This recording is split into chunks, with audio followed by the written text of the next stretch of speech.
country. I mean, let's listen to this bite where the president basically says that a member of Congress is not a member of our country because she's not white. You know AOC? Not a good student, not good at anything, but she's got a good line of crap, I'll tell you. He's got a hell of a line. And she's got him, you know, she's radical left, but she's not as bad as some of them. How about Omar of Minnesota? We're going to win the state of Minnesota because of her, they say.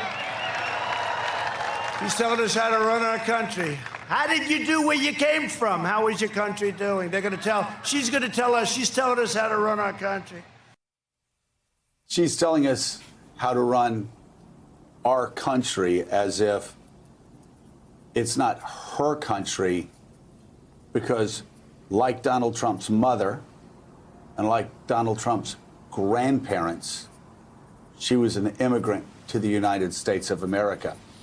So, John Heilemann, before we get to the top of the news, I mean, tell me if it's hyperbole or if this is not, again, what fascist leaders have done throughout the decades. Not hyperbole. Good morning, Joe. Good morning, Mika. Good morning, Willie, and everybody else. Not hyperbole. And I think all of us. The sad part about this is not that it's not only is it not hyperbolic, but this is not like the first time. The whole reason why I think we all of us who were reluctant to use this kind of language, even after seeing Donald Trump do a lot of very disturbing things in the 2016 campaign.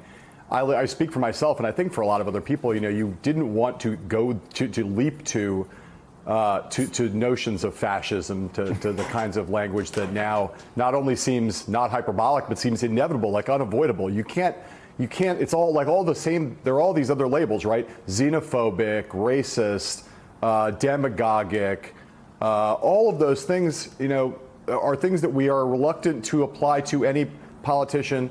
But Trump has been so consistently all of those things: racist, sexist, xenophobic, autocratic, and fascistic for so long now that even everyone who's kind of resisted that language, now it's not even that you apply it reluctly. You apply it because there are no other words, and he's done it so often just with these women.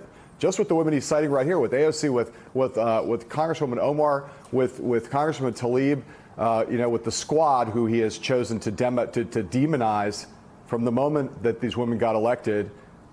He's done this, again, this is not the first time he's done it with them. They're some of his favorites. And Joe, to your point at the top, the thing that is so disturbing about the entire thing is not that Donald Trump is a fascist and not that Donald Trump is an aspiring autocrat, but is that the response to all of that has only gotten more intensely positive in his crowd. Right. And whether Donald Trump wins or loses this fall, those people and those views that they cheer and they embrace in Donald Trump, that slice of the electorate will still be here. And that is why I keep saying over and over again, the man is dangerous, but he is a symptom and not a cause. Thanks for checking out MSNBC on YouTube, and make sure you subscribe to stay up to date on the day's biggest stories. And you can click on any of the videos around us to watch more from Morning Joe and MSNBC. Thanks so much for watching.